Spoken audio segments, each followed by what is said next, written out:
Mike, can you see everyone in the room? I can see Daniel waving. Mike, are you muted? No, I'm not. I can see Daniel waving. Or he was waving.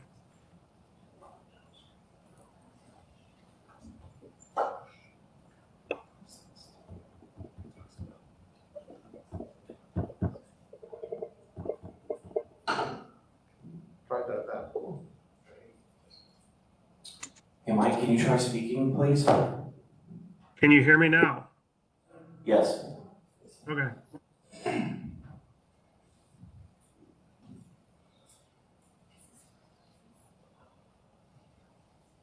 I can see the camera view from behind Daniel, but that's about it. I believe that's the only one that we have working currently, Mike.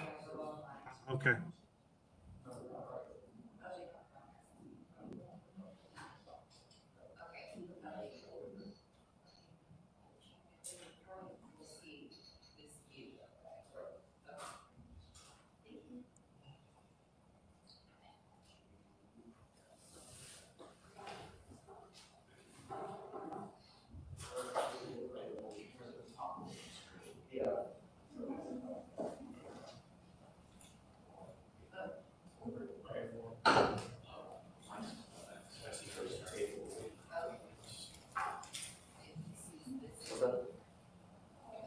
I can dim that little table over here if you need to. You move it closer. I'll put it inside.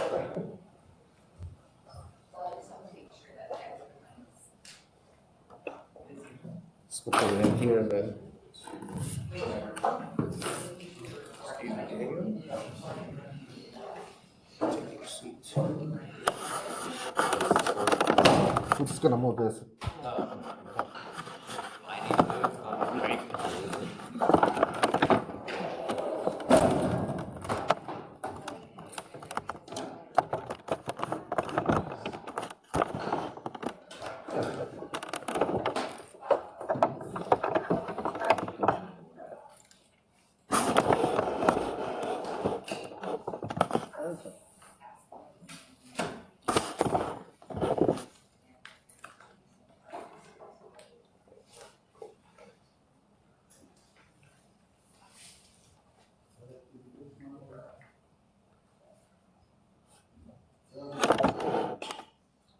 So give it a try, talking.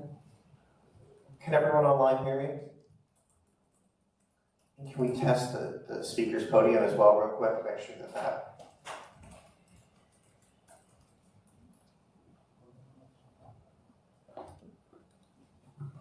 Audio check, testing 1, 2, audio check. Can anybody hear me on the WebEx?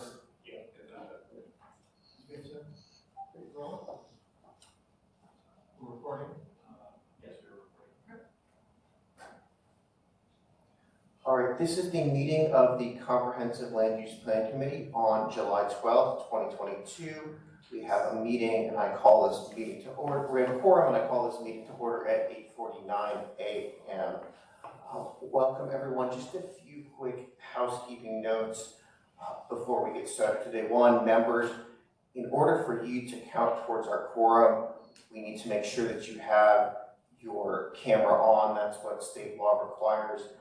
And one other note is at our last meeting when we took up the West Oakcliff area plan, it appears that a quorum may have been lost before the motion was made. So we will need to take up the West Oakcliff area plan again today. And we'll try to do that as expeditiously as possible while giving all due time for public speakers and questions.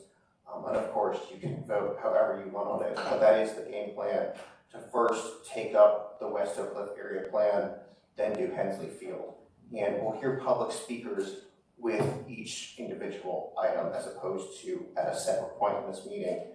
And on the West Oakcliff area plan and Hensley Field, we'll again be giving public speakers 1 minute apiece. Can we get a roll call of the members, please?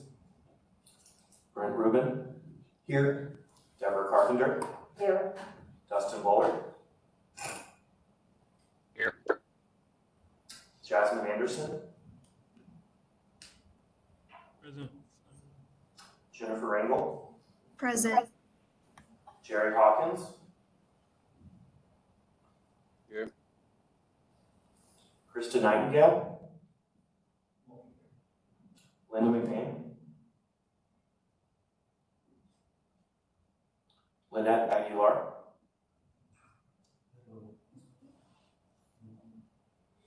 Matt Houston, Here. Peter Goldstein, Here. Roy Lopez. Here. Thank you. Great, thank you so much. So now we'll move on to the West Oakcliff area plan update. Before we move into our public speakers, Mr. Church, do you have any additional presentation for the body?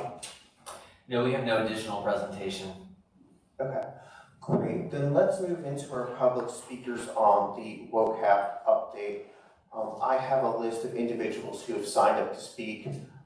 So we'll go through that list. I'll read off three people, the person who's up, the next person, and the person after them, so we can get everyone ready to speak. And then once we've gone through our speakers list, if anyone in the room has not signed up and would like to speak, we'll go to them.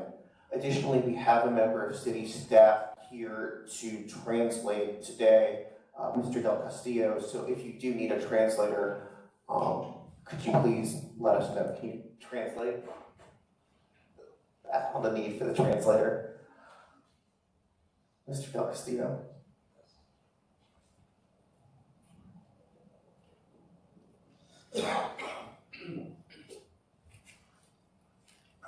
Buenos días, mi nombre es Arturo del Castillo, estoy aquí. Si alguien de ustedes necesita alguien para trasladar lo que ustedes quieren decir en español a inglés. And for our speakers who do choose to use a translator, they'll get additional time, 2 minutes per speaker.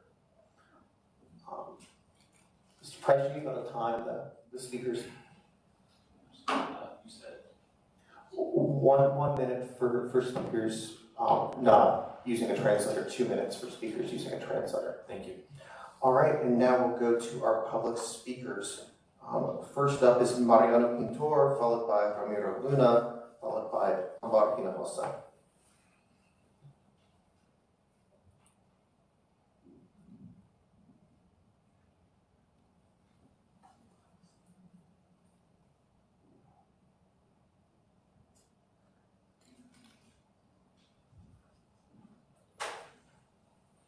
Hear that any of them are online.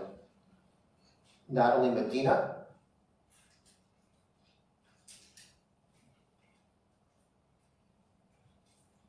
Angela Faz. Looks like there's an Angel Faz online.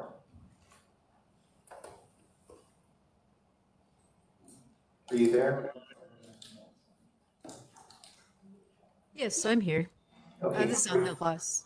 In order to hear from you under state law, you have to have your camera on. So if you could turn that on, and then you can begin your remarks. And please start them with your name and address for the record. Sure. Good morning, everyone. My name is Angel Faz. I live at 2026 Melbourne Avenue. I've been a resident of the Elmwood neighborhood for at least 13 years.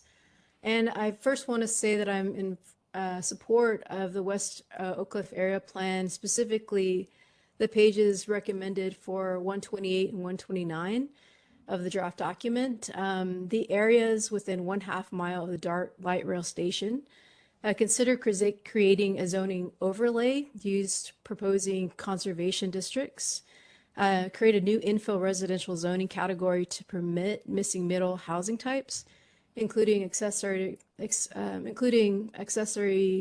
dwelling units, duplexes, and tripleplex, quadplexes, narrow lot, single family, and cottage homes.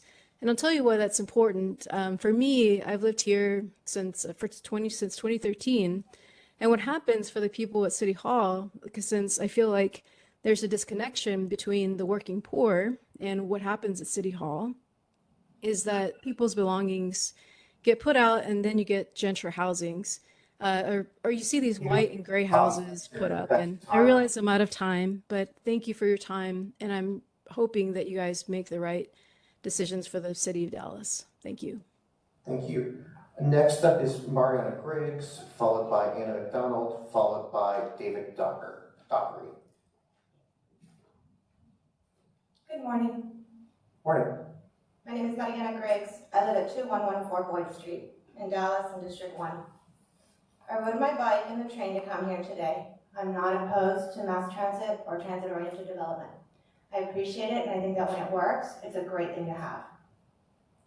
I'm here to ask you to delay and or break up this plan to make time to preserve the character of the neighborhoods. I've been in this neighborhood for about a month now, and I like it a lot. We park our cars on the lawn, we have loud music sometimes at night, people have parties at their houses, we don't have privacy fences, but it's very nice, so you should come and visit. I sent you an email with my ideas, and I'm available for questions, and I'd like to give the rest of the time to my neighbors. Thanks again for being here. Thank you. All right, next up is Anna McDonald, followed by David Dockery, followed by Giovanni Valderas.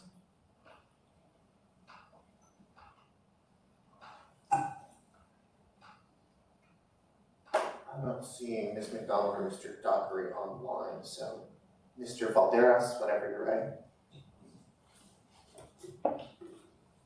Great. Thank you, everyone. My name is Giovanni Valderas. I live at 427 Marshallville, Dallas, Texas, 75211.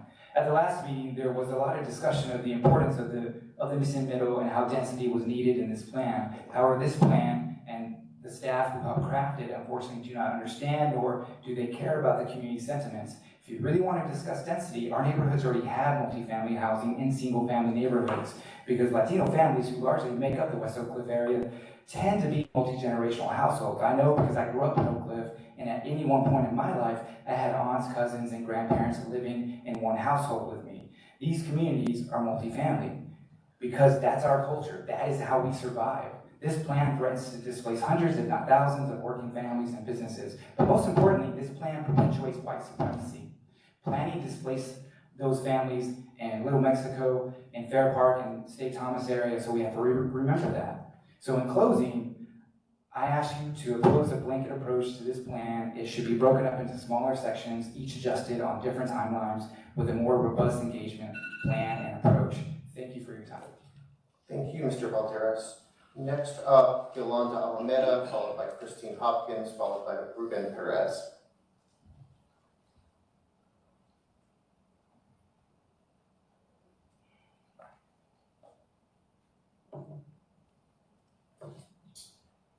I thought I saw Miss Almeida online. She's in Peru, and she said she tried to log on if her internet was stable. Oh. So you can see if she's online. Okay, it looks like she's not on right now, but we will circle back around to her. So you're up, Miss Hopkins, whenever you're ready. Okay.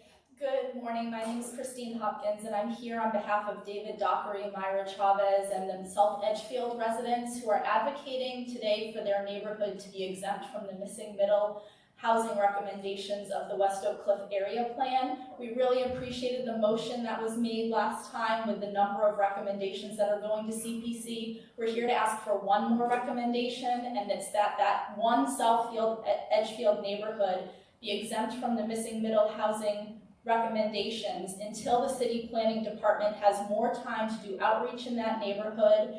The survey results show that that neighborhood wants to remain single family with ADUs. The city planning department has said, well, maybe if we had more time for outreach, we could sell the neighborhood on this missing middle housing option, but the city has not done adequate outreach to do that yet. And our fear is that that neighborhood cannot form a conservation district in its unorganized state right now. They don't have a functioning neighborhood association, so we feel like they definitely need protections that no missing middle housing recommendations will go into place for them until there's legal protection in place for them. Thank you, Ms. Hopkins. One quick question. You said you were here on behalf of Mr. Doherty and one other Myra Chavez, she may be speaking. She just texted us asking for the link to get in, so if she can get in, she may speak as well. Is Mr. Doherty going to be here today or not? He signed up to speak, but he unfortunately could not get out of work today to be here himself. Thank you. Thank you. All right, Ruben Perez, followed by Enrique Subias, followed by Karina Arellano.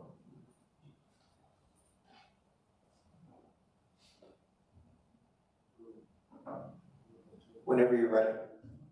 You, Mr. Perez? Yes. Sí. Dame chance para poco a poco, ¿ok? Tú empiezas.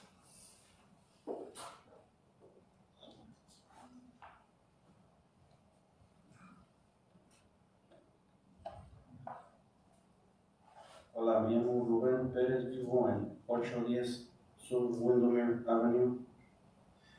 Good morning, me llamo Ruben, perdón otra vez. Pérez.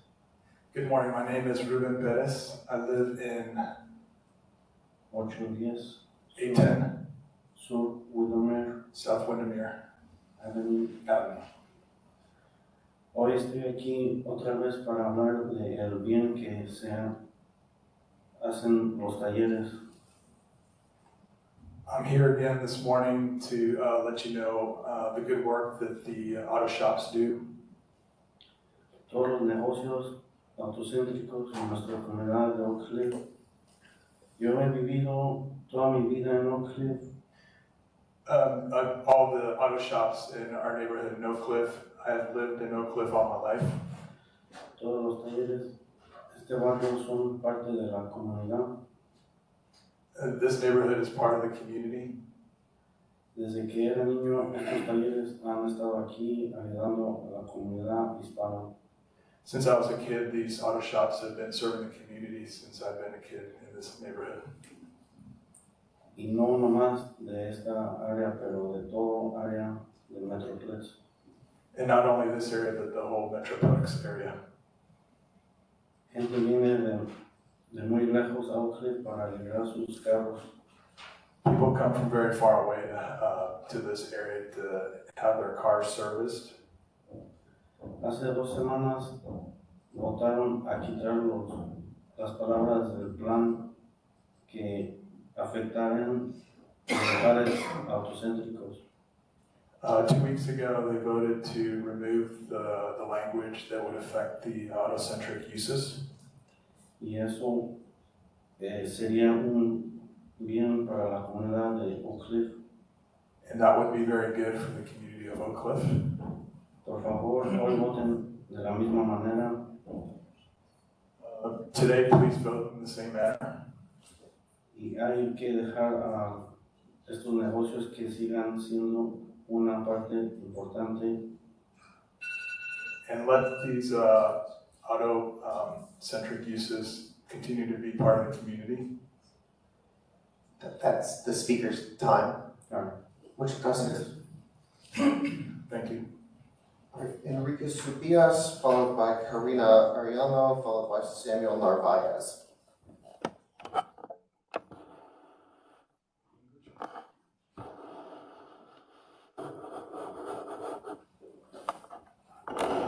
Hola, buenos días. Mi nombre es Enrique Subias. Vengo representando al taller en Hernández Garage. Good morning, my name is Enrique Subias. I'm representing En Hernández Garage. Hernandez Garage. Ok, solo quiero decirles que en este momento me he sentido como decepcionado por tan poco tiempo. I just wanted to say that recently I've been feeling not well. Ya, porque nos dan muy poco tiempo para expresarnos. Because you give us very little time to express ourselves. Cuando la ciudad o los que tengan este plan quizás tengan más de 2 años. When the city and the people who are working on this plan have more than 2 years. Y que no nos den el tiempo para expresarnos, eso nos hace sentir mal. And that you don't give us the time to express ourselves, that makes us feel bad. Pero igual que mis compañeros queremos que lo que nosotros estamos haciendo permanezca tal cual no estamos quizás en contra. We want to make sure that that our area stays as it is. We're not necessarily against the plan. Que venga más gente a la comunidad, que hagan quizás algunos nuevos negocios. We want to see more people coming into the area, perhaps even more businesses. Pero los talleres mecánicos somos parte esencial de Oakcliff y, como dijo mi compañero, de toda la ciudad. But these auto garages are an essential part of Oakcliff and the entire Metroplex area, just like my companion here said. Comentarios de algunos clientes que tengo me dicen que esto no es justo y que todo lo están haciendo a escondidas. People have said to me that this is not just and that perhaps this is being done in hiding or in a sneaky way. Porque dicen que ellos no sabían nada de esto que está pasando actualmente. Because they say that they didn't know of this plan that's happening right now. Gracias, es todo. Tengan buen día. Thank you. Have a good day. Thank you, sir. One thing to note is that Ms. Rangel has abstained from consideration of this item due to a conflict, so she, at the beginning of the consideration of this item, she shut her camera off and is not participating. Just wanted to note that for the record. Next up, we have Karina Arellano, followed by Samuel Narvaez, followed by Oscar de los Llanos.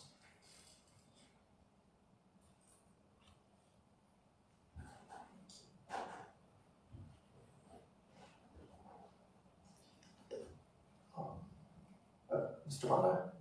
Yes, sir. I have Oscar de los Llanos couldn't make it today, but I do have a written statement that I can speak for him, if that's allowed. Let me ask the city attorney. If you want to read it into the record, that's fine, Mr. Mana. So I am representing Oscar de los Llanos. His address is 647 Strong Street, Dallas, Texas, 75208. He says, I own Llanos Collision and Auto Repair located at 2215 West Clarendon Drive and Llanos Tire Shop located at 2224 West Clarendon Drive. We're a family owned and operated since 2009. Our business supports 14 employees, including myself, and I am very proud of my team. With hard work, dedication, and great customer service, we have thrived in Oakcliff. We have many loyal customers, and every day we make new connections with this community. Llanos Collision and Auto Repair, as well as my colleagues and shop owners, are willing to do whatever it takes to keep our neighbors and community, to give our neighbors and community the best service, and we want to keep growing with Oakcliff. The automotive industry are also part of the community, and we belong here. During the pandemic, we were considered essential, and we still are essential to Oakcliff. I have personally lived in the Bishop Arts District all my life, and I knew most of the owners that owned auto repair shops in Davis for many years. Most of them moved out when they didn't make it or went out of business. Some of them even got sick of stress of having businesses they owned for so long be kicked out. Thank you. Thank you. All right, next up we have Baltasar Montelongo, followed by Vanessa Saldana, followed by Julio Acosta.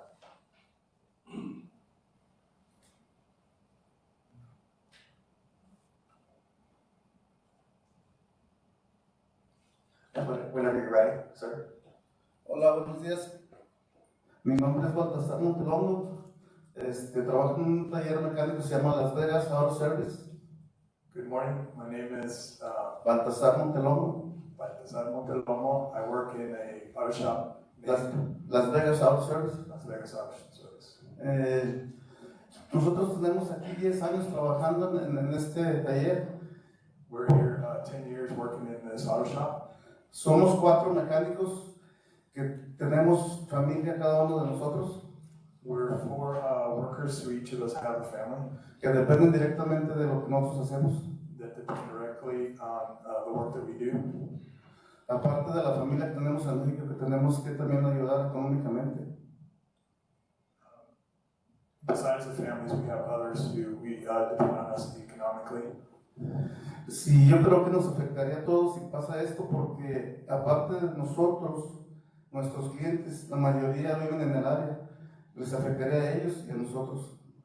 This would affect not only ourselves and our families, but also those who depend on our auto services in the area. Y les agradecería y les pido por favor que nos ayuden con su voto para que todo esté bien. We'd appreciate your vote and in favor of our wishes. Es todo, gracias.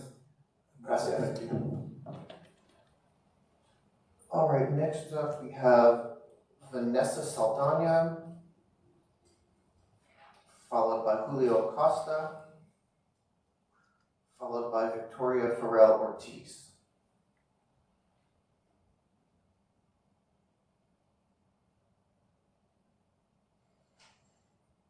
Oscar Gomez, and then after Mr. Gomez will be Gerardo Figueroa and Albert Mata.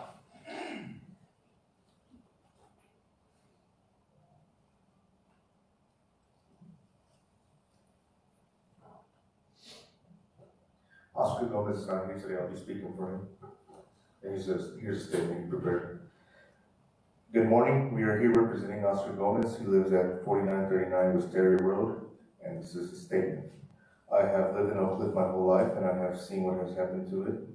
As different demographics have moved in, the Hispanic community should not be left out of the plans and future of Oakcliff. I have worked in the automotive businesses since I was a kid, and now the work that auto-centric businesses provide helps me feed my family and has made me financially stable. 2 weeks ago, this committee voted and passed a motion to remove the wording related to auto-centric businesses, and we hope today that y'all will vote the same way so we continue to thrive and be a vital part of this community. That's it. Great, thank you. All right, next up we have Gerardo Figueroa, followed by Albert Mata, followed by Evelyn Mayo. Good morning, my name is Gerardo Figueroa. I'm here representing my business at 2220 West Clarendon Drive. First, I'd like to thank the committee and the members today for hearing us out today. I am here today to speak on the recommendations put forward by Chair Rubin 2 weeks ago. Myself and my fellow associates have supported the motion and recommendations to remove the language related to auto-centric businesses, and we hope that today you will vote the same way. We are an integral part of this community, and we want to grow with Oakcliff. We love Oakcliff, and we want to work with the community to make it better. Additionally, I would like the staff to add a note in the body of the Vocab document, noting that there has been opposition by many community members of the recommendation to permit missing middle housing in the areas recommended by staff. And last, I would also ask this committee to consider adding a part to Vocab that sets for a time frame for reevaluating the plan and providing periodic updates of the plan to the community. Thank you guys, and thank everybody that has supported us. Thank you, Mr. Figueroa. Mr. Mata, you're up next, followed by Ms. Mayo and then Cynthia Jimenez. Good morning, my name is Albert Mata. I live at 111 West Davis Street, Dallas, Texas, 75208. I am here to ask for this committee to reconsider the motion that was previously passed at the June 28th meeting in relation to the missing middle housing, or in relation to the auto shops.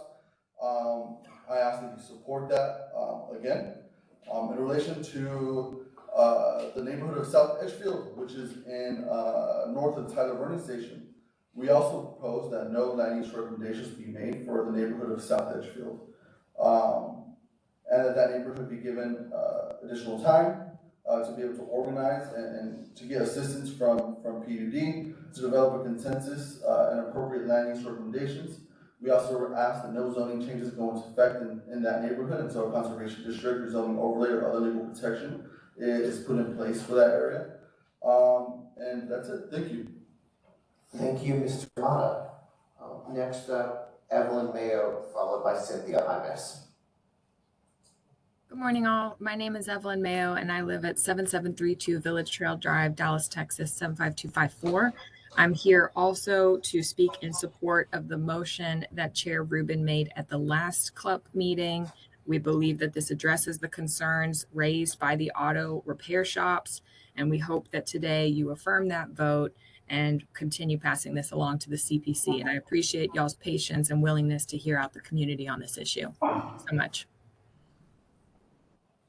Thank you, Ms. Mayo. Next up, Cynthia Jaimes. I think I see you on the screen, so whenever you're ready.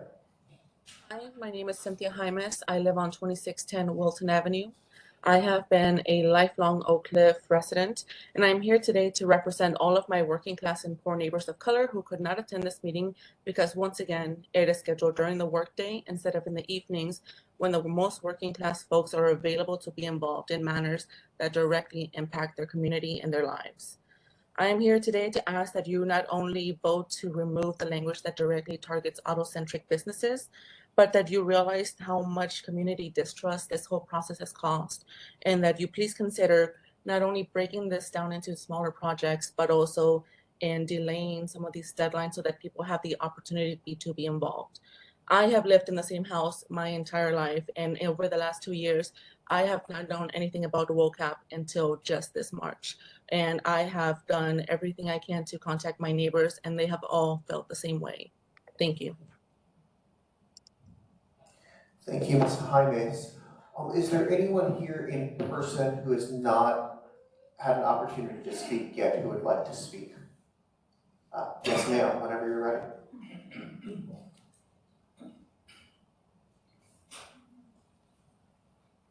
My name is Lucy Bocanegra. I'm at 918 Hartsdale, Dallas, Texas, 75211. And I'm representing Arturo's Upholstery, and we've been in Dallas, in Oakcliff, since 1982 when we moved here from Chicago. First, let me state here that I'm here to support the June 28th decision to change the wordage and use of autocentric. I understand that the plan is to make Oakcliff more walkable and pedestrian friendly. My family came from Chicago in 1979 to Oakcliff, never had issues walking the streets. Is there a need for improvement? Yes, and I'm all for it. But asking you to consider how these businesses have helped Oakcliff thrive. When we came, Oakcliff was dead. It was a ghost town. And businesses like the auto shops started building Oakcliff back up. And I want you to consider that this is what we contribute to our community. And, you know, ever since the 90s, when we were on Davis, the city, I want to put this back on the city had promised to come in, repair the streets, sidewalks near my dad's shop.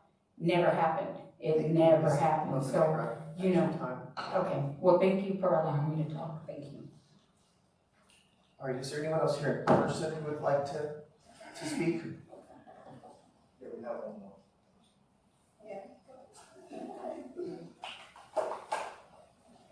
There's also someone else online that you called earlier. We'll cycle back through the online once we're done with it. Buenos días. Mi nombre es Imelda Urbina. La dirección es 5824 Millard Drive in Dallas, Texas.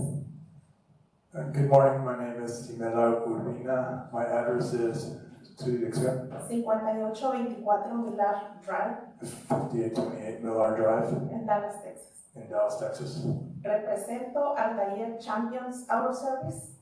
I represent Champions Auto Service, Y la razón por la que me encuentro aquí hoy, este día, and the reason for why I'm here this morning es porque quisiera pedirles con todo el respeto, is that I want to ask you with all respect nos permitan seguir trabajando en nuestros negocios, that you allow us to keep working in our businesses, ya que estos son parte de nuestra manera de sobrevivir. because this is our way of surviving. Y sin ellos no sé qué podemos hacer.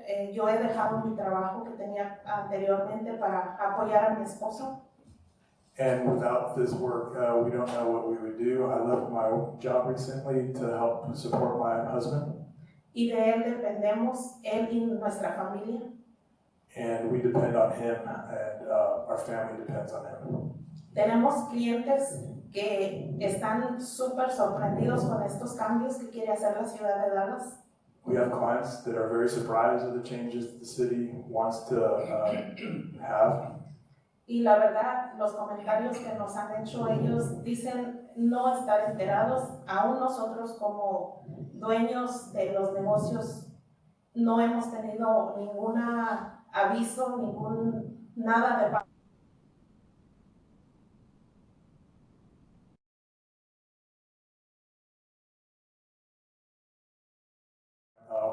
Or the changes that are coming our way. Y solo quisiera pedirles que nos dieran la oportunidad de seguir adelante. And we only ask that you allow us to keep working and moving forward. Porque no es tan fácil que venga alguien y te diga tienes que salirte de tu casa en tal tiempo. Because it's not easy for us to hear that you have to leave your house in a certain amount of time. Ya que nuestro negocio es nuestro segundo hogar. Muchas gracias por escuchar. Because our business is our second home. Thank you very much. Muchas gracias. All right, let's cycle back to the online speakers list to make sure that there isn't anyone who we've missed. Mariano Pintor, Ramiro Luna, Ambar Hinojosa, Natalie Medina, Myra Chavez. It looks like Myra Chavez is online. If you could just turn your camera on.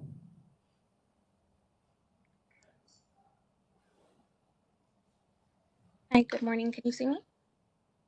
Yes, we can. Good morning. My name is Myra Chavez and I live at 1102 South Polk. I heard about this plan through word of mouth. My neighbor kept my parents informed in the beginning stages because 1, my parents are not tech savvy, and 2, the meetings were not translated. I have lived in this neighborhood my entire life. When I heard the makeshift sidewalks I walked on to go to our public schools were getting fixed in addition to our streets, I was overjoyed. However, my joy turned sweet when I learned of the city's plan to increase density around transit areas. This isn't for our current neighbors who have been struggling for years. This is for those who have yet to arrive. Our current neighbors do not want missing middle housing. We did the hard work of block walking and surveying. Of the 33 households we reached, 77% of respondents only want single family homes and ADUs. Thank you. Thank you. All right, let's go through the rest of the speakers list. Anna McDonald, Yolanda Almeida, it doesn't look like she's been able to get back on. Karina Arellano, Samuel Narvaez, Vanessa Saldana, Julio Acosta, Victoria Farrell Ortiz. I don't see any of those folks online. So why don't we move into our questions, if any, that the members have for public speakers.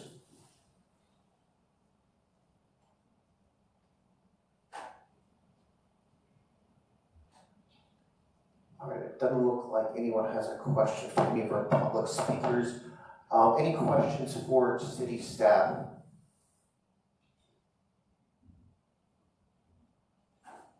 Chair Rubin, this is Jerry Hawkins. Yep, go ahead, Mr. Hawkins.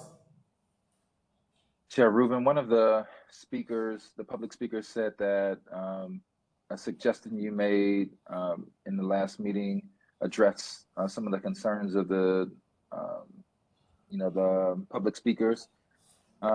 Can we just confirm what that was and if it's been addressed, if we can move forward with the plan? I think so. I mean, I'll be happy to. I plan to make the same motion today that I did at the previous meeting, but I'm happy to, unless anyone has any objection, I'm happy to briefly, explain that so you can see if you do have any questions for staff in that respect. Let me pull up the language. Can you go over that, Ruben, so that we could be updated on what that language sounds like? Of course. The item was to follow staff's recommendation on page 23 of the vocab regarding auto-centric uses, changing the language from removing auto-centric uses to language about ensuring that future land uses provide pedestrian-oriented design and incorporating that into any area that currently references or has referenced in the past auto-centric uses, specifically to further ensure that all language regarding the removal of auto-centric businesses or causing auto-centric businesses to become non-conforming is removed from the current draft of vocab, subject to one exception, which is that we would still consider the prohibition of drive-through restaurants and drive-through banks in areas where the removal of auto-centric businesses was previously recommended.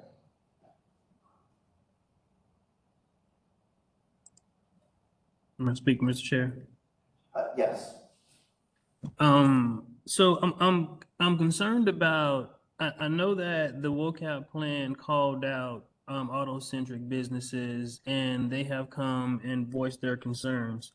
But that's made me think, what other businesses that may not have been called out in the plan, but may feel a bit slighted by either not participating or not being as visible in the plan.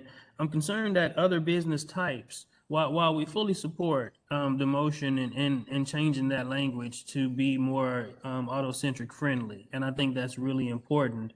I'm wondering how that happened and if we may not be considering some of the other businesses and what their concerns might be.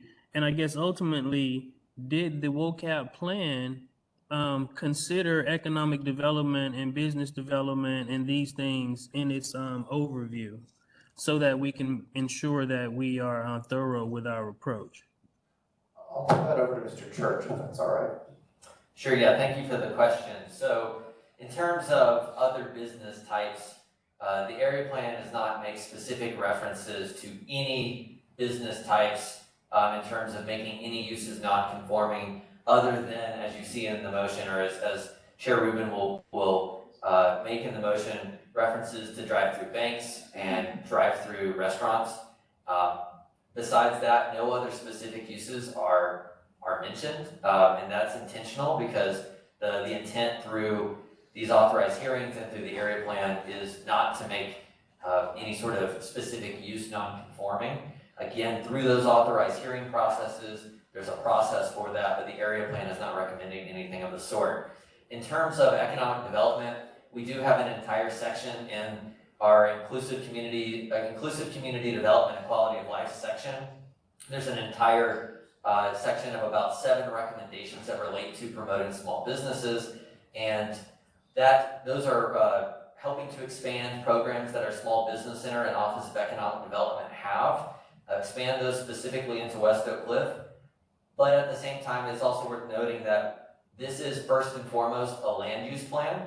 And so, if we're talking the creation of an entire economic development program for an area of Dallas, that's really best handled through our Office of Economic Development and through their initiatives. So we do reference and make some proposals related to small businesses, but anything of large scale workforce development or anything of those sorts are best handled by different departments through different plans. Well, thank you for that response. I tend to think that land use is the foundation of economic development and what we allow to have happen in a particular area. I'm concerned that there isn't a specific, not a particular overlay, but direction towards creating the foundations for economic sustainability. And in a more direct way. I know that we're dealing with an area plan and identifying various uses, not uses, but the highest and best use of that but I'm still concerned that there aren't, I guess I should say, if we're doing an area plan, what comes out of it should be some of the groundwork that allows the community to use that as stepping stones. And I don't know that there are stepping stones in what we have provided. There are things that deal generally with the area plan, and I don't want to squander the opportunity at focusing on this community and not having some avant-garde approaches to how to create a more sustainable community. So I'm just wondering if we are as thorough as we could have been, and if we shouldn't address in concert with economic development and some of the other departments some of these concerns so that we have a well-rounded approach. So we worked hand in hand with our Office of Economic Development and our Small Business Center on the recommendations that are outlined in the plan. And, you know, obviously this is a plan that's first and foremost to be led and initiated by the Planning and Urban Design Department. It's not our purview of us as a department to put forward a change of work scope or increasing, you know, changes of the types of initiatives that other departments are conducting. That's obviously something that deliberative elected bodies can discuss. At the same time, this plan does, through land use, expand the rights that a lot of areas have. We have considerations for amendments to zoning to make it easier for live work and for artist studios to exist in areas where they currently don't, because that was something we heard from the community. Allowing for a greater mixture of uses. All of those things are outlined in the area plan so that we make it easier for businesses to operate. And additionally, things such as parking reductions in areas, because we know that some buildings sit vacant purely because they don't have enough parking to have a use fill them.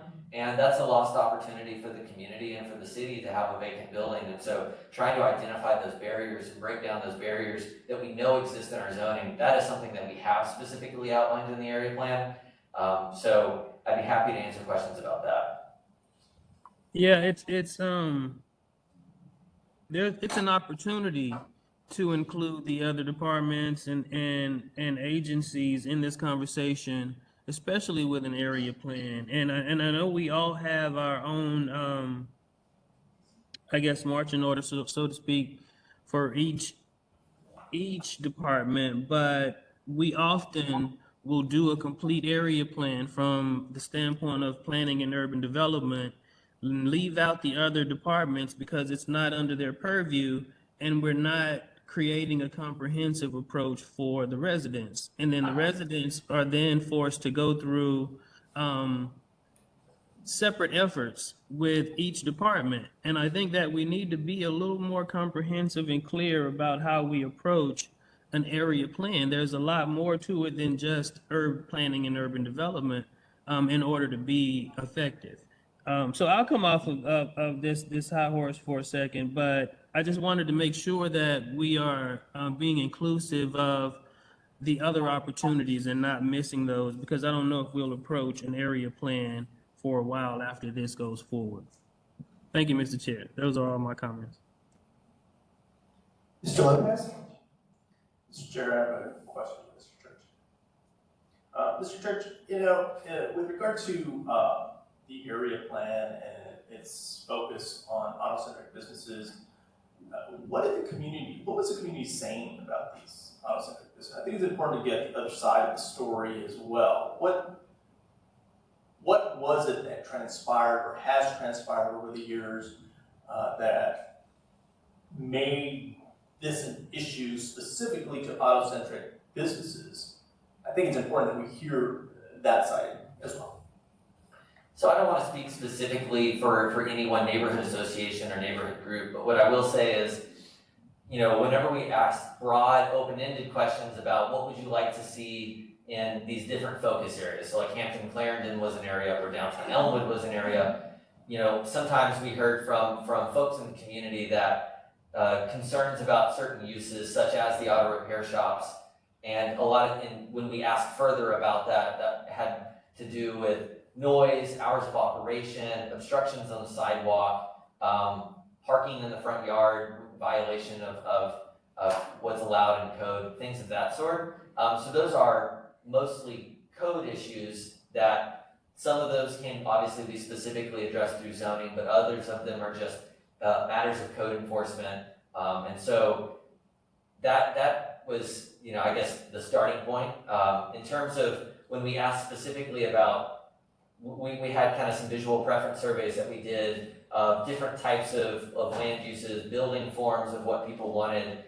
We never specifically called out auto repair shops within that. We did talk about more suburban oriented development, so things like drive-throughs or parking in front of a shopping center. And there was not a lot of support for those uses. I think people definitely desired for building placement and things of that matter, wide sidewalks to be up against the street so that the areas feel more comfortable to be in. But we never specifically called out auto-centric or auto repair shops as a use. We more talked about auto-centric design, so things that are oriented towards the car. Thank you, Mr. Church. I will be supporting the Rubin amendment. I think it's important that we listen to what the community had to say, and with regard to these code issues that can be addressed with auto-centric businesses, I think we probably need to step that to a certain extent. So, as the fact that it can't be addressed in this plan, the community has sent a message to auto-centric businesses that they need to comply with environmental, noise abatement issues. So just, it's important that the community find a balance. I feel that these auto-centric businesses were unfairly focused within this plan, but there are issues in the community with auto-centric businesses that I think the community has expressed. Thank you.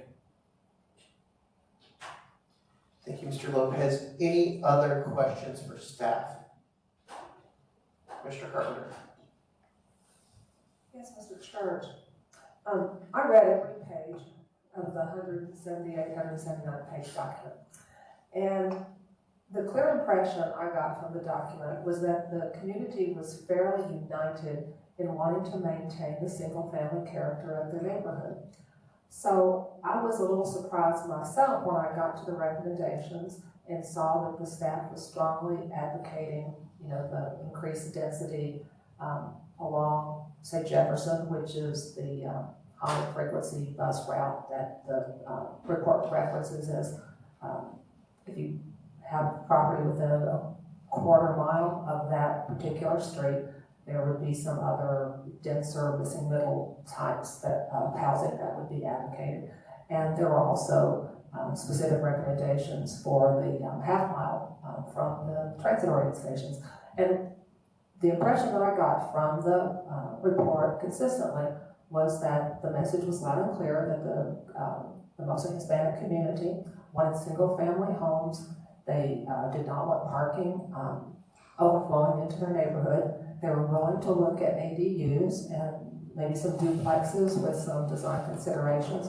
And they were willing to look at denser development, specifically at the Hampton station and in some designated locations along the corridor. So I was very surprised when I got to the staff recommendation, and I have a concern. So I guess my question is, how did the report arrive at a destination that seems almost the polar opposite of what the community was advocating? Because the way I'm seeing it, if these denser housing types are enabled by right, we're fundamentally changing the character of the neighborhood, which is, I think Mr. Valderas pointed out, Hispanic families tend to be multi-family, multi-generational in one household. If we're advocating, if the plan is advocating for smaller housing units with less parking, how is that not a displacement of the people who are already there and a fundamental change in the character of the area? So thank you for that question. So I'll start with on the area around Jefferson Boulevard. The only recommendation there was to consider some sort of a future overlay or zoning change again, in the future, which would require an authorized hearing process within a quarter of a mile of that high-frequency bus route. Jefferson is the highest frequency bus route in the entire city, simply to permit accessory dwelling units in single-family areas. That was the only recommendation. It would still have to follow current code related to accessory dwelling units, everything related to parking, setbacks, all of those matters. In the issues in the areas around the 2 DART stations, the recommendations are pretty clear that all the form, setback, height, parking requirements, all of that is to remain unchanged from what currently exists in the zoning. The only change at all is that you can have more than 1 unit on a lot. Currently, we do have lots in this area that are 2 acres in size, but they're only allowed to have 1 kitchen. And so while that property owner could subdivide, the idea was that, and this was, all of these recommendations were worked on with our task force and supported by the task force. And the idea is that we would continue to maintain the single-family character of these areas, knowing that if I can go back in the slides, if that would be helpful, that less than 4% of the lots in these areas would even be impacted in terms of anything beyond accessory dwelling units and duplexes. Everything else would remain single family, or if a person wanted to build an ADU or convert to having a duplex on their property, they would be able to do so. So only 4% or less of the lots would even be impacted. And the idea was purely that those would still have to follow all of the same zoning standards. It would just allow for some additional housing choice types. So, you know, if you wanted to have a 1 or 2 bedroom unit, most single family homes are not 1 bedroom. And so this would allow for some diversity in housing, which also allows for some diversity in price points. It's also worth noting that we've heard through this process numerous instances in these communities of homes that have been illegally converted into duplexes and triplexes. And that's purely because we know that the market, the housing costs and the changing of land values has made living in these communities much more expensive than it used to be. And so folks are understandably forced to, you know, resort to measures to allow for people to live at a price in the neighborhood that they can afford. And so by having these illegal units, it's occurring regardless. And so by permitting some of this to occur legally, we're not only making those units conforming and not making them comply or violations of code. In addition to that, we're providing additional units that would be cheaper to and more affordable and attainable to folks in the community. And then lastly, I think something that's really important is that by allowing a single family home to have 2 units on that property, whereas today it's only 1, that can become a source of income that community or that homeowner can tap into. So if they wanted to subdivide their unit and lease it out, that becomes assistance on their mortgage or helping to pay the increase in property taxes. And so that's why, in conjunction with the recommendation to have a neighborhood empowerment zone in this area, the idea is that money from the city through different grant departments, which we speak of in the plan, through the neighborhood empowerment zone, they would not be held to pay the taxes of those improvements for a decade. So if a person wanted to convert their home into a duplex, they could do so and not be burdened by any additional taxes, but have a source of income. So the idea was purely to allow for greater housing choice while also helping to allow residents to stay in the area due to the affordability of those unit types. Do you see special challenges that these neighborhoods or some of these neighborhoods are going to face in trying to organize the conservation districts that the report references as being a tool to move recommendations for different types of housing forward? So I'll also let my assistant director, Andrea Gillis, chime in on this one, but what I will say is we do know that the conservation district process requires a lot of neighborhood effort, and that's something that city staff has already identified these neighborhoods through this process as needing additional support. There is an ongoing authorized hearing process currently in West Oakcliff for South Winnetka, but we know that additional planning and urban design support will be needed in these areas, and we're prepared to do so if this plan is adopted. But I'll let Andrea also answer that question. I think that covers it, Daniel. Thank you. I do want to say, though, that conservation districts are now also under our department.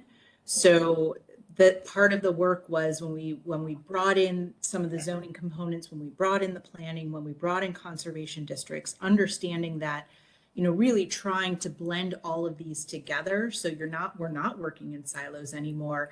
And I think we have the opportunity now to really think about this all much more comprehensively. We've got the institutional knowledge of the staff that's working on it, who's been working in the community. We've got our engagement folks up to speed on this, and they're willing to work with our conservation district staff to help, should the community want to pursue a conservation district, to absolutely help in that effort. Got a question. Do you have further questions, Commissioner Carpenter? Okay. Sorry, I didn't hear who that was. Someone online? Yeah, Commissioner Anderson? Go ahead. Thank you, Mr. Chair. So I guess my last line of comments would be, I'm looking for leadership in the plan that's provided. I keep hearing we talk to the community, we asked them what they wanted to see, and they said these things. Well, I used to teach architecture, and each semester I would come in with the freshman students and ask them to draw a house. And their house, I don't know if you guys could see it, looked like a regular house because they had no experience of what the options and things were. So I'm concerned that there should be, and I know that there has been leadership. I shouldn't say I'm looking for leadership. I'm looking for the forward-leaning concepts and ideas that could be presented to the residents for them to think about outside of what they've already thought. Because oftentimes they will, they know a lot about the community and they will say, we'd like to see these things. And a lot of times those are really well grounded. But with no disrespect, there are urban planners and things on staff that have great ideas about overlays and how to do various community things. And some of those are included in the plan. But when we say we asked the community what they said, what they wanted to see, and then we did that, gives me concern that, well, we need to push them in other directions also, or expose them to some of the, I guess, some of the more urban practices that could be employed. So I'm just wanting to make sure that we have provided them with options and opportunities that are outside of their own thinking. So I can. Oh, go ahead, Andrea. No, I was just going to say, actually, Daniel can probably touch upon that, about some of the workshops that were done throughout the process, and really looking at some comparative, introducing this concept of missing middle and looking at what, because, when we just on its face, when we talk duplexes or we talk triplexes, they can be scary because we don't necessarily have a lot of examples.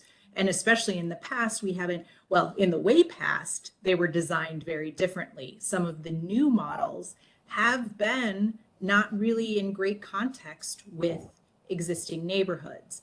And because we do have the urban design component in our department as well, that, we can really explore some of those options. And I think the idea with this plan is really setting that foundation to continue and to commit to that dedicated work. Yes, there is continual and ongoing work that needs to be done about, missing middle housing, different housing choice, and how it can be context sensitive to neighborhoods. And that is work that we're committed to doing. Thank you for that answer. I appreciate that, clarified a lot. And with that answer, I'll support the motion. Thank you. Mr. Goldstein? I just wanted to add to that discussion that in mid-June, when we were talking about this, and the idea was discussed about how these auto shops and auto-centric uses could coexist with a walkable neighborhood. And I just want to reiterate some of the ideas, and hopefully, I agree, this is an opportunity for our businesses and our communities to work with the city. And at that point, there were ideas floated about the location of buildings, about active facades, about the width of the curb cuts, location of parking, landscape setbacks and buffers. So, these are things where we can, I think, come together. It sounds like the people that we've heard from today and over the last couple of months are all, they're from Oakcliff. They love this. They grew up there. They raised their families there, and they want to make their community better. And in fact, they are making it better. And so this is an example, I think, on that where there are some strategies that we can employ where these auto shops can, in fact, help make our cities or their streets and their community more walkable. I think we heard someone today talking about improvement on the sidewalk that would have been much desired on their way to and from school.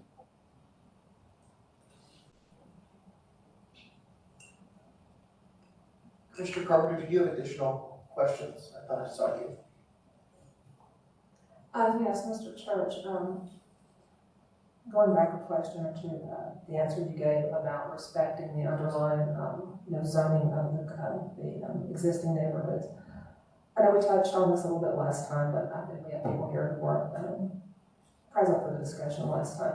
I have a concern. I'll give one example where, in the report it says about a lot is 6,000 square feet, minimum of 60 feet wide. The report was giving an option that for the housing type, you could split those two lots in half and have narrow lot homes. Given that these residential neighborhoods are either R5 or R75, how would you enable what's potentially going to be a 3,000 square foot lot? How would that conform to the underlying zoning of an R5 or R75 neighborhood without beginning to fundamentally alter the pattern of the area that could then be used in future planning cases to say, well, there is no pattern to the area, so we can start making smaller lots, at will? That's an excellent question. And again, whenever we were talking about these different missing middle housing types and what's outlined in the recommendations in the plan, or just outlined in the missing middle section of the plan, and what I briefed to this committee 2 weeks ago, that is a starting point for discussion in terms of conducting an authorized hearing in these areas, because each of these would require an authorized hearing. And we also know what occurs in Elmwood is potentially going to be different than what occurs in Hampton Hills or in the South Edgefield area. And so the nuance of each of those is really important to work with those communities on, and that's where the authorized hearing process and that more of that on the ground neighborhood process is gonna play out. But to answer your question about not changing the setbacks or anything, the idea is that the massing, the height and setbacks and parking requirements from R75 or R5 would remain unchanged. But in order to allow for some of these additional housing types, the zoning would have to be changed. And that's why we recommend either the conservation district tool, some sort of an overlay, or an infill residential zoning category. That's something that would have to be created. And as Forward Dallas as a plan for the entire city moves forward, as we begin to reevaluate different opportunities to improve our city code, there are opportunities to do that there. And so we wanted to put forward this recommendation as a long-term strategy, knowing that it's not going to happen overnight since the area plan itself does not change the zoning. It's purely a starting point to have those discussions with the community. One more question, Jeremy? By all means.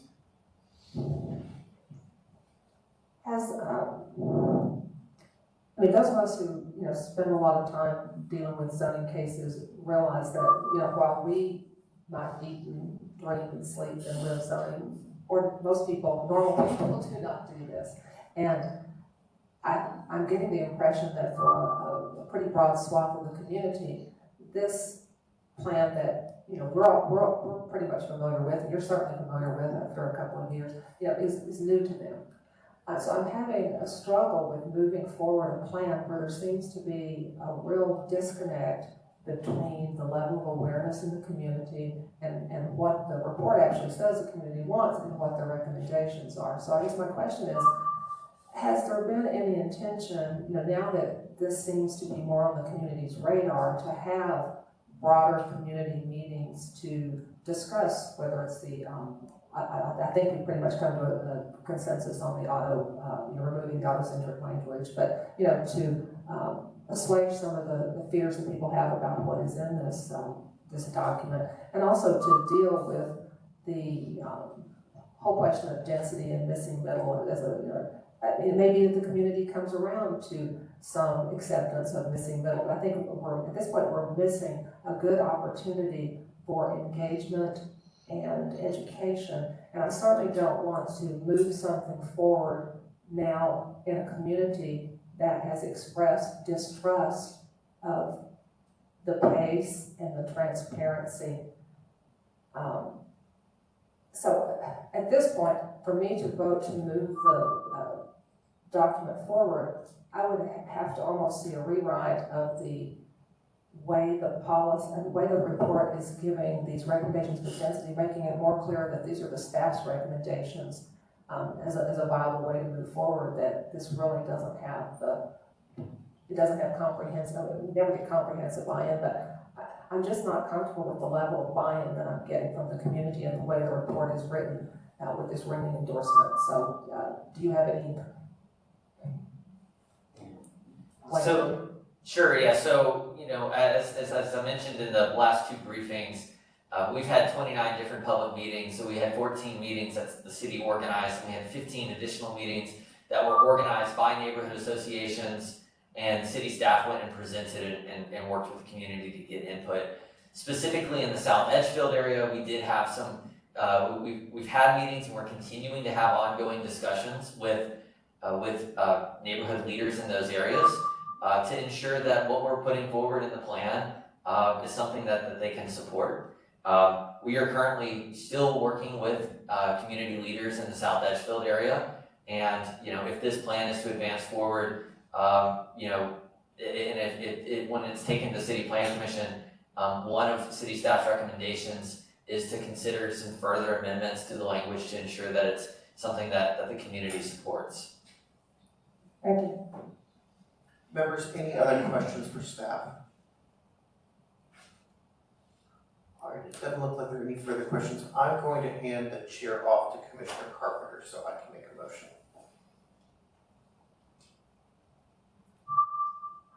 All right, the vice chair is willing to entertain a motion. Thank you, Vice Chair Carpenter. All right, in the matter of the West Oakcliff area plan, I recommend advancement of the West Oakcliff area plan to CDC with the following conditions. One, include the changes made by staff to the document after the June 14th meeting as referenced on page 5 of the June 28th presentation. 2, to follow staff's recommendation on page 23 of the presentation regarding auto-centric uses, changing the language in the vocab from removing auto-centric uses to the language about ensuring that future land uses provide pedestrian-oriented design, and incorporating that into any area that currently referenced or has referenced in the past auto-centric uses. And this is specifically to further ensure that all language regarding the removal of auto-centric uses or causing auto-centric uses to become non-conforming is removed from the current draft of Vocab, subject to one exception, which is that we would still consider the prohibition of drive-through restaurants and drive-through banks in areas where auto-centric, removal of auto-centric uses was previously recommended. Item 3, staff's recommendations on page 128 and 129 of the draft document, specifically item 2C regarding missing middle housing is amended to read as follows. In areas within 1/2 mile of dark light rail stations, consider creating a zoning overlay using proposed conservation districts or creating a new infill residential zoning category to permit missing middle housing types, including accessory dwelling units, duplexes, triplexes, quadplexes, narrow lot, single family, and cottage homes where applicable, to be allowed by right to adhere to architectural and design standards to be determined on a neighborhood basis, with the following language added, aiming to avoid displacement of existing area residents and homeowners. Development will be required to follow existing city codes related to ADUs, parking requirements, massing setback standards, and additionally, I would like staff to add a note to the body of the document noting that there has been meaningful opposition by community members to the recommendation to permit missing middle housing in the areas recommended by staff. And finally, item 4, adding an item to the Vocab that sets a time frame for reevaluating a plan and providing periodic updates on the plan to the community and appropriate city bodies, boards, and councils. And if I have a second, I have some comments. Thank you, Chair Rubin. Is there a second? I second the motion. Thank you. We have a motion by Chair Rubin and a second by Commissioner Lopez. Chair Rubin, do you have any comments? Great, thank you. I'll walk through the changes since I know there were a few folks that weren't at the meeting, our previous meeting where I made this motion. So item 1, the changes made by staff on page 5 of the presentation, those are the additions regarding the history of the West Oakcliff area that I think Mr. Hawkins recommended staff adding. Item 2 is addressing the concerns about the language previously in the report which addressed auto-centric uses, including auto body shops, auto repair shops, etc., etc. And this ensures that any language about changing zoning to no longer allow auto body shops and other auto service uses in the area is no longer in the plan, but instead just includes language that, as auto body shops and auto repair shops, move forward and continue to develop, that, the city and the auto body shops and auto repair shops work together on pedestrian-oriented design. And there's one exception here that I've added, and that's continuing to consider removing zoning that allows drive-throughs and drive-through banks, because I did not hear any community support for allowing those in the area. The third item is probably the one that will take me the longest to discuss, and that is the item regarding missing middle. The addition of missing middle housing in our current housing environment, where there is such a great shortfall of affordable and available housing, is something that needs to be discussed throughout this city. It's something that I will be encouraging to be incorporated into the Forward Dallas plan, and it's something that I will, insist gets incorporated into any area plan that comes before this body. It's not simply West Oakcliff, that it's absolutely critical where we have this discussion about missing middle. I want to emphasize that the Vocab is not a zoning change. It only facilitates discussion of potential future zoning changes. And this motion expressly, allows consideration of zoning overlays and new infill residential category, and the conservation districts that some members of the community have urged be implemented in these neighborhoods. And again, this just facilitates the discussion going forward. It does not, automatically implement zoning for, this missing middle zoning. It doesn't implement zoning for ADUs, duplexes, triplexes, quadplexes, narrow lot, single family, or cottage homes today. It only allows there to be a discussion of how and whether additional density is incorporated into these neighborhoods, which are within a half mile of a DART station, and only allows that discussion to happen going forward. And I specifically amended this language from staff's report to make clear that this missing middle should not come in to displace existing area residents. There is specific anti-displacement language that I have placed in the motion, because I don't want this to be some sort of backdoor that allows displacement of area residents, because displacement is a challenge in a lot of these areas right now. And I don't know what the exact answer to it is. I'm concerned that if all that we do through this vocab is say that the status quo must be preserved in terms of density, then that ties hands. That may be the right answer to prevent displacement, but it may be also sensitive incorporation of additional density into these areas. And again, I don't know the answer, and there will be future authorized hearings in conservation districts in these areas, and at that point, those conversations could be had, and solutions could hopefully be figured out. But again, there is express language in there that says that this missing middle should not be incorporated there's express language in there saying that if this missing middle is added, that it needs to be done in a way that avoids displacement. The last thing that I've heard, from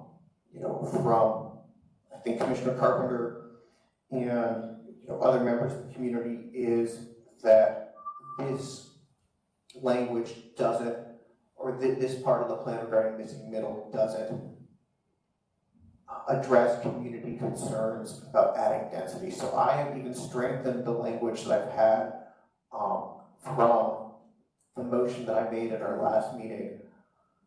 And again, I want to impress upon staff that we absolutely need language in this vocab that suggests not just that there was some opposition, but meaningful opposition by community members about these recommendations to implement missing middle houses in these areas. So as any authorized hearing or proposed conservation district goes forward, that folks, no matter where they fall on the missing middle housing, will have language in the West Oakcliff area plan to point out the differing opinions on this issue.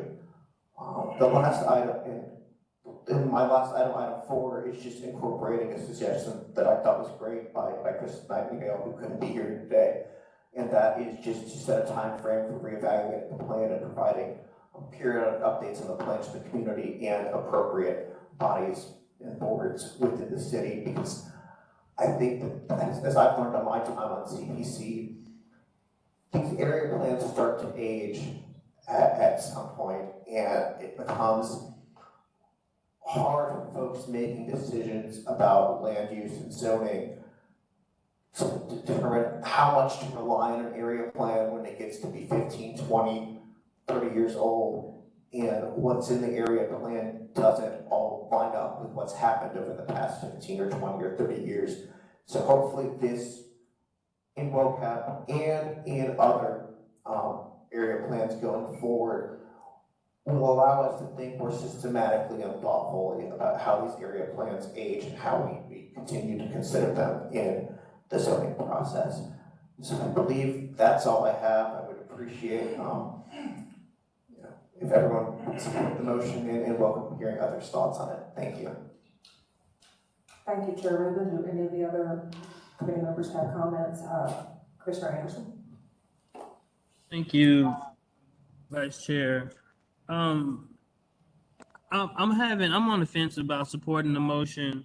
I do recognize the missing middle housing, but I also think there's a missing middle industry that all of our communities need to begin to look at and see how we might be able to make change and work in concert. I think that there are good opportunities to respond to the community and have further engagement. I think that's really critical. Some of the desires have been met, but then others seem to kind of have been noted, but not necessarily addressed. So I'm having a little bit of trouble. I wish that DART would be more in the conversation as transportation is critical. But there is limited conversation about how to weave DART into that overall conversation. So I'm a bit on the fence. But that's the extent of my comments. Thank you. Thank you, Commissioner Anderson. Does anyone else have a comment? Yes, I have a couple of words. Matt Houston.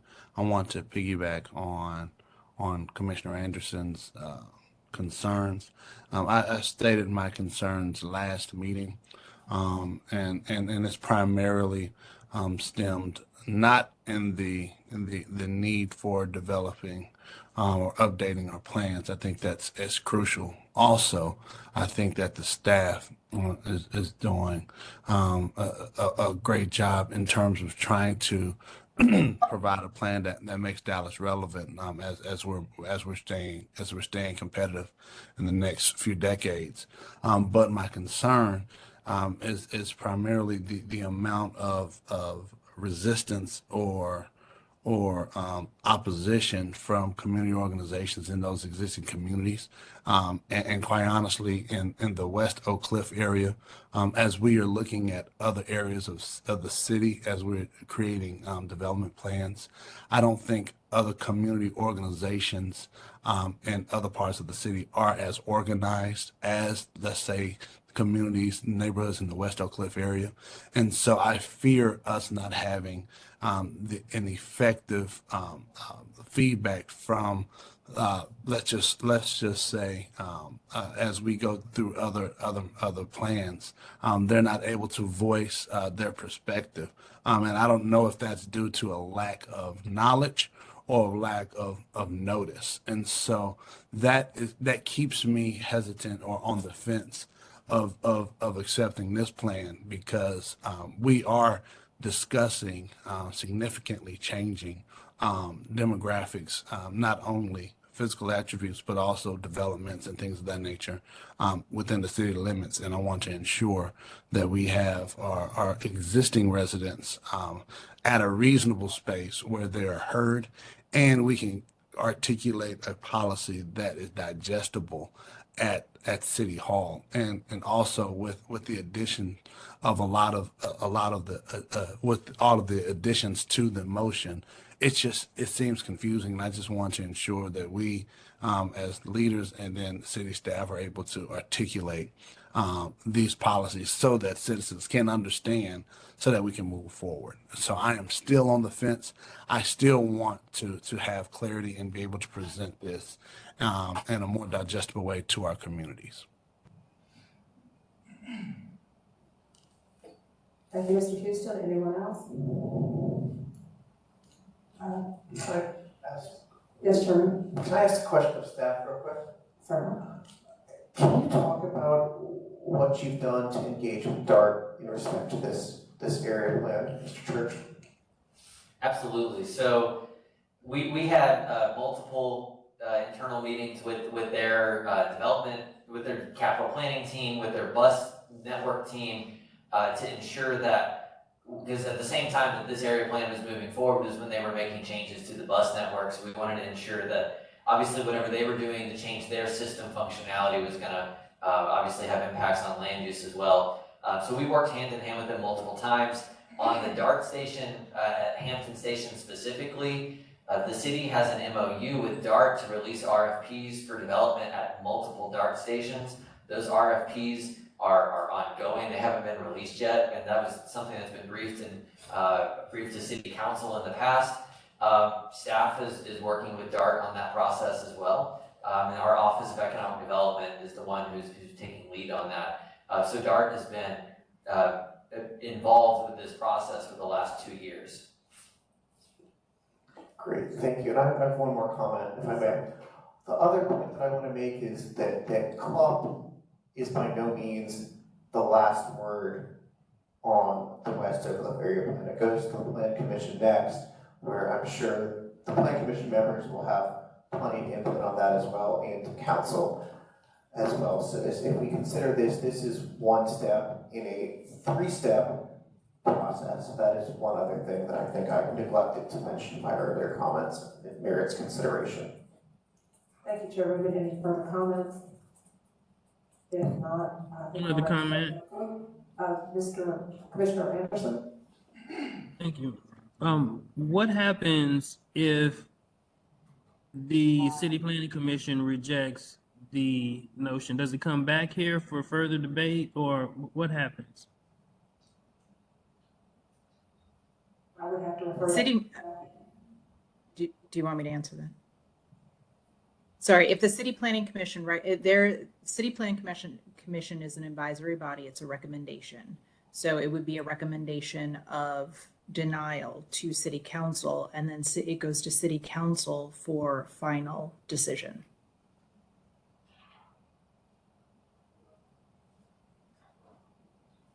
All right, any further questions? I think we're ready for a vote. Should we take a record vote? I'll ask for it. All right. Brent Rubin, Yes. Deborah Carpenter, No. Dustin Bowler, Yes. Jasmine Anderson, Nay.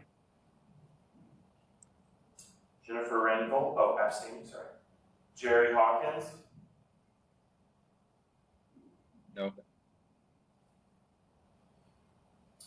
Matt Houston, No. Peter Goldstein, Yes. Roy Lopez. Yes. That is 4 yeses to 4 noes.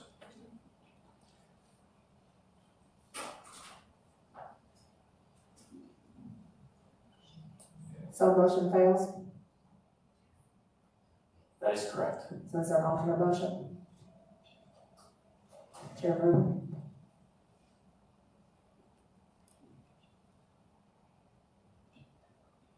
Thinking for a second.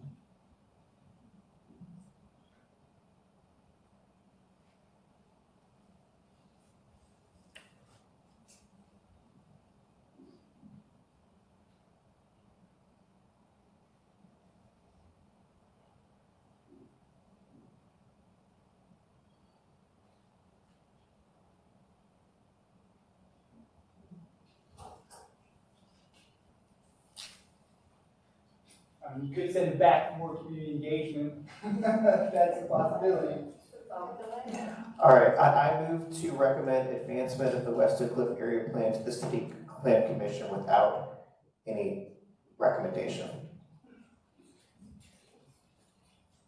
Is there a second? I'll second that. This is Bullard. Comments, Chair Rubin? Again, I think this body has worked on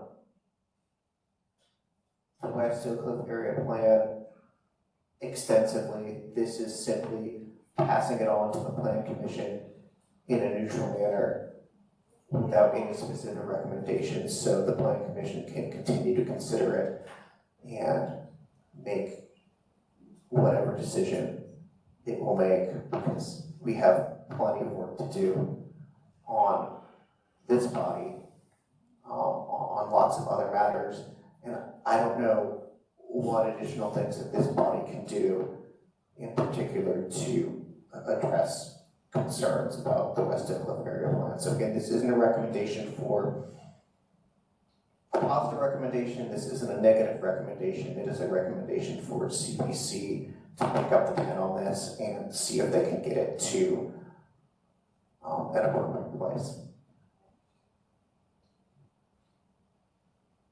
Yeah, this is Jerry Hawkins. Can I say something to that effect? Yes, sir, Mr. Hawkins. Chair Rubin, I think we need some clarity about our duty when it comes to the plans then? Because I believe that our charge is to listen to public comment and take that into effect and make sure that the plan that we approve that goes to the larger body reflects not only the wishes of a future city that is, equitable and walkable, but also that the community that is living in that community, the wider community, believes that they need to live in. So I voted no, particularly for that fact, but I think our duty is to listen to the community as the first stop for this plan, and have a plan that reflects many of their wishes while building a equitable community. So I think that's our responsibility.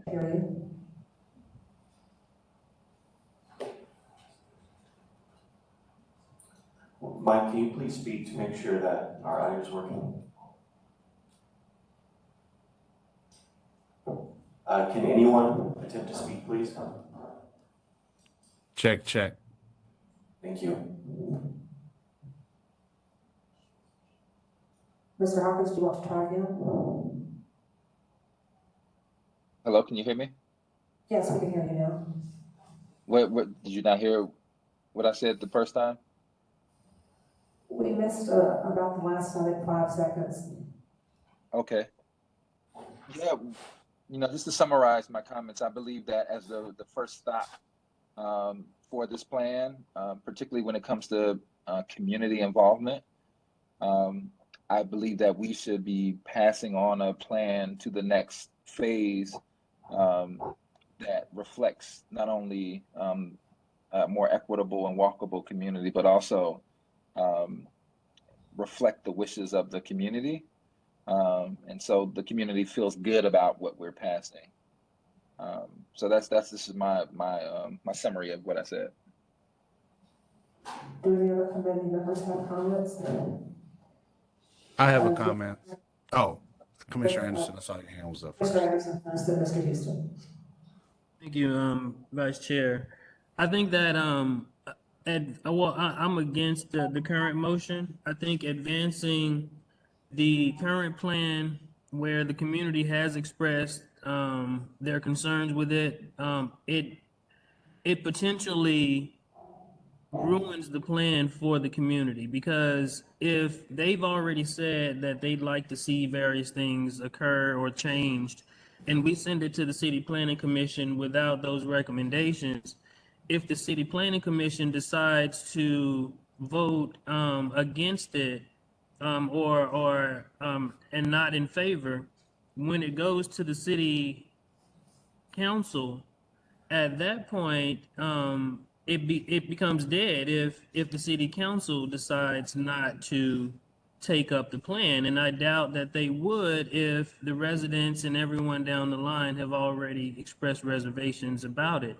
So I'd not want to jeopardize the West Oakcliff area plan by moving it forward without recommendations. I think that would be that would put the plan in jeopardy. Thank you, Commissioner Anderson. Mr. Houston? Thank you. My opinion and my position actually isn't to derail the recommendations that was in the motion. In fact, I would urge us, because I believe we heard these motions at our first meeting, I just want to ensure we have a clear direction on the record so that we can fully vet at each level these master plans. For example, if we are level 1, stage 1 of 3 stages with the city of creating policy, and we are writing down or writing out addendums while we're making a motion and extent, it will only multiply as we go through the CPC and the possible city council space. My strategy or my hopes is that we are able to be as clear on the front end so that we can then ensure that all levels have been heard and the feedback have been received. And so that's my hesitation. It's not so much the fact that we don't want to move forward as much as it is, I want it to be in the digestible way so that all citizens can understand and be aware. Thank you, Mr. Houston. Any other comments? Ms. Gillis? I just wanted to clarify a few things. So the role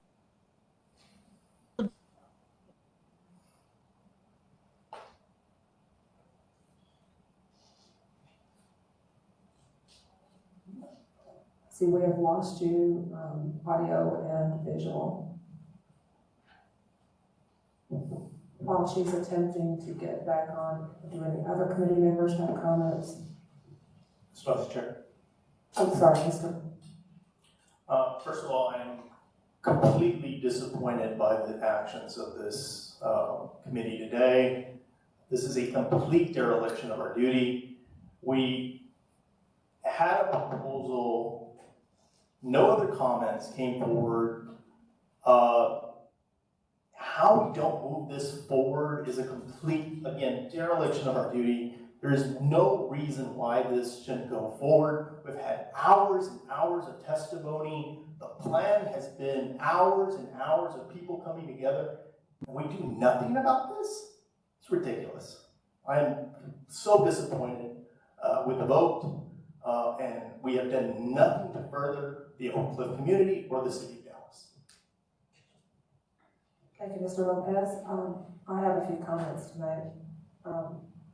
I'm not in favor of the motion. I think it is a dereliction of our duty to move this forward to CPC without any recommendation. That would just mean CPC has to, redo the work that we have done.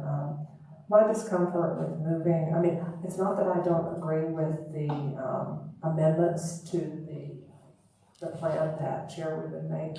I just cannot at this point vote to move a plan forward that has the near unanimous opposition from the community. I heard one voice in favor of the density recommendations. To vote on a plan with the number, to get to moving this forward for me, I need to be more comfortable that there has been outreach to the community to fully explain what the plan is, because I don't think very many people, regardless of how interested they are, have read 178, 179 pages of densely packed documents. The issues are just now in front of the community. I would rather take additional time, have the staff call community meetings, discuss the issues, and then come back to us with a plan. We've already heard now twice the recommendations that Chair Rubin has made for alterations. I'd rather see a plan that incorporates those changes so that we can all be on the same page. I agree it's frustrating that we're working through this, but it's important, it's complicated, and I don't want to move it forward without there being more clarity on behalf of the community, and in some way, I don't want to send a plan forward that is just the opposite of what the community is recommending. So that's where I stand. Ms. Gillis, I see you back. I think I missed quite a bit, so I don't want to necessarily, I wanted to clarify the rule, and I see that Ms. Ryan is there, so she may want to tap in because I missed a good chunk of the discussion, the most recent discussion. Ms. Ryan? Yes, thank you, Julia Ryan, Director of Planning and Urban Design. So as the rules state in the CPC rules that were passed I guess last year, the committee, and I'll read this verbatim so you all have the same information. The committee shall provide oversight and guidance for developing or updating the city-wide comprehensive land use plan or area land use plans to facilitate their passage and implementation, and to monitor the progress in order to advance future land use goals that promote economic vitality, environmental sustainability, and equity throughout Dallas. And there is some further information that's part of the CPC rules for this committee. I do want to make sure that you all know, and I know it's been a while since Mr. Church has provided the presentation, but in terms of the engagement that he and our staff have gone through, that I believe that this area plan has around 10,000 individuals that live in the area. Is that correct? It's 50,000. 50,000. So I just wanted to provide that scale with the understanding that this is an area plan. This isn't a zoning change that's going to City Plan Commission, that we as a staff, and Daniel has done a fantastic job and working to get through a lot of feedback, and there is not going to be any plan, especially with 50,000 individuals, that's going to have unanimous support. And so, our job as planners is really to hear all of the information and make a balanced recommendation for the technical feedback that we've received. So taking that all into account as we work through the process, I think it's important to understand that, our approach is technical. Your approach and City Plan Commission's approach does have different viewpoints. And that's how we set up the process. But I do want to make sure that you understand that this is a very large area, and that this is a plan that will guide future recommendations that will all go through their own separate process through City Plan Commission and through City Council. So this is by no means the end of this, if this moves forward or not. There's still a lot of things that the city and the Planning and Urban Design Department can do and will do in terms of outreach to communities as things change and as things move forward with the 5 authorized hearings that are currently on the books. And so, if this plan doesn't go forward, doesn't pass, then those 5 authorized hearings that have been on the books for, I'm not sure, a year or 2 years, maybe 3, will continue to sit there. And so that is an outcome, a real outcome of this. And so those are some of the process questions that y'all need to take into account as you move through this recommendation. And I hope that was helpful. Thank you. I'd like to withdraw my current motion. See, I don't remember who seconded. Was it Mr. Lopez? Bullard? Mr. Bullard? I think I seconded this motion. Okay, I'm sorry. Are you all right? Do you concur with withdrawing the motion? Yes. Thank you. Chairman? I'll take another shot at this, and I will make the same motion that I made with respect to items 1, 2, and 4 regarding the history language, the language relating to auto-centric uses, and the language about reevaluation over time. With respect to the language about missing middle, item 3, I'd like to amend it to read as follows. It is the recommendation of city staff that in areas within 1/2 mile of dark light rail stations, consider creating a zoning overlay using proposed conservation districts or creating a new info-residential zoning category to permit missing middle housing types, including accessory dwelling units, duplexes, triplex quadplexes, narrow lot single family, and cottage homes where applicable, to be allowed by right to adhere to architectural and design standards to be determined on a neighborhood basis, aiming to avoid displacement of existing area residents and homeowners. Development will be required to follow existing city codes relating to ADUs, parking requirements, massing, and setback standards. Additionally, staff should add a note immediately following this recommendation in the body of the document, noting that there has been significant opposition by some community members regarding the recommendation to permit missing middle housing. If I have a second, I have comments. Is there a second? I will second the motion. Thank you, Mr. Lopez. Comments, Chairman? And again,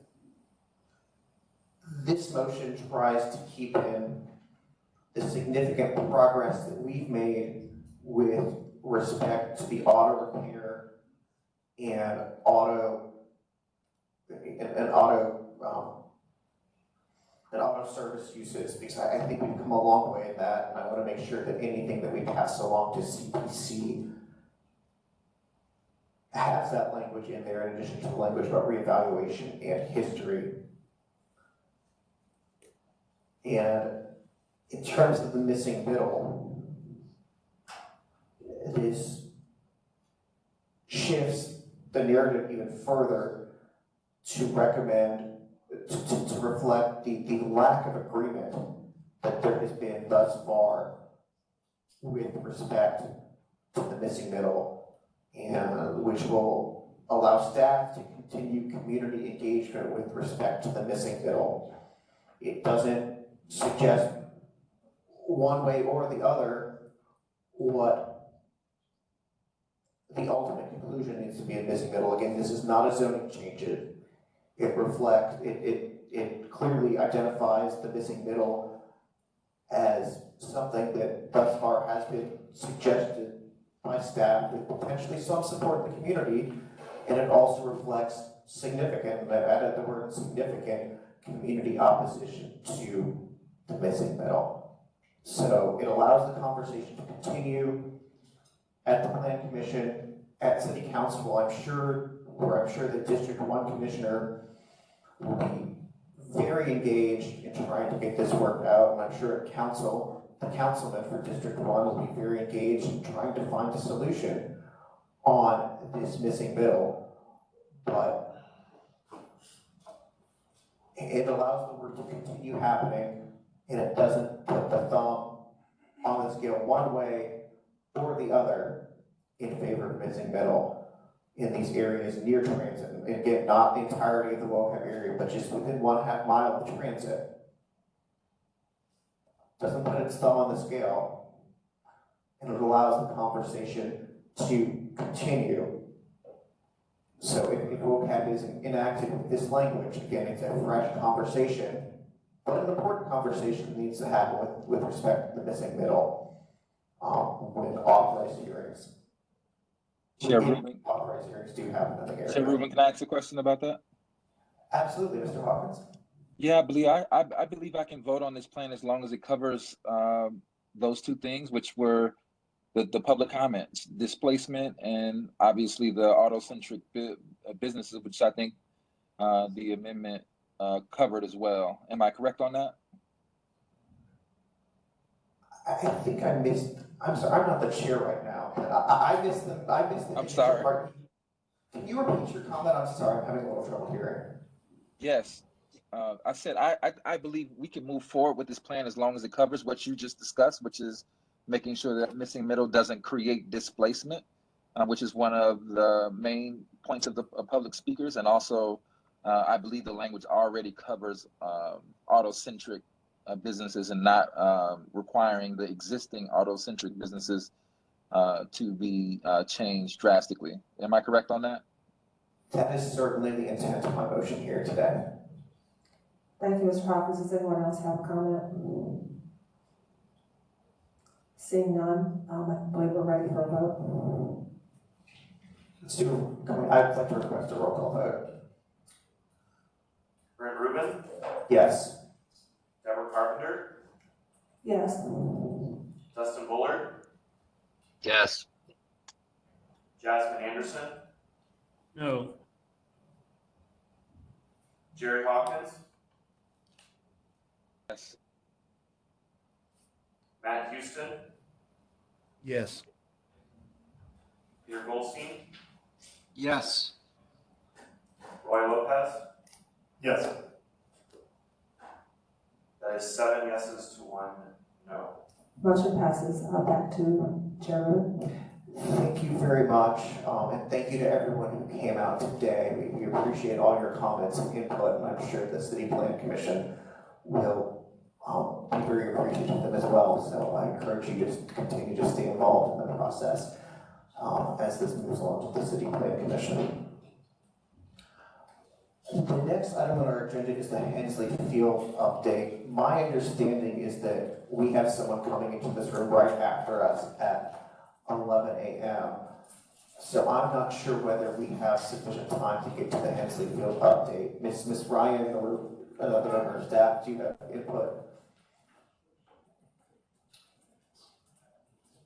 I would, yes, thank you, Chair. I think that at this point, we do not have enough time to cover the Hensley Field.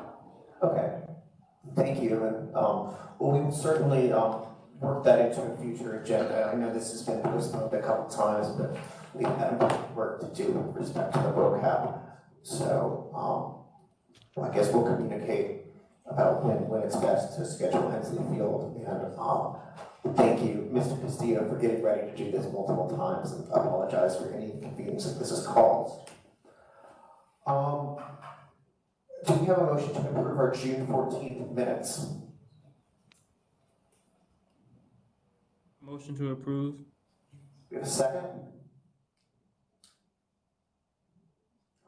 All right, we have a motion by Commissioner Anderson, seconded by Commissioner Carpenter to approve the June 14th minutes. Any discussion? Quick discussion, Mr. Chair. Oh, yeah. Sorry.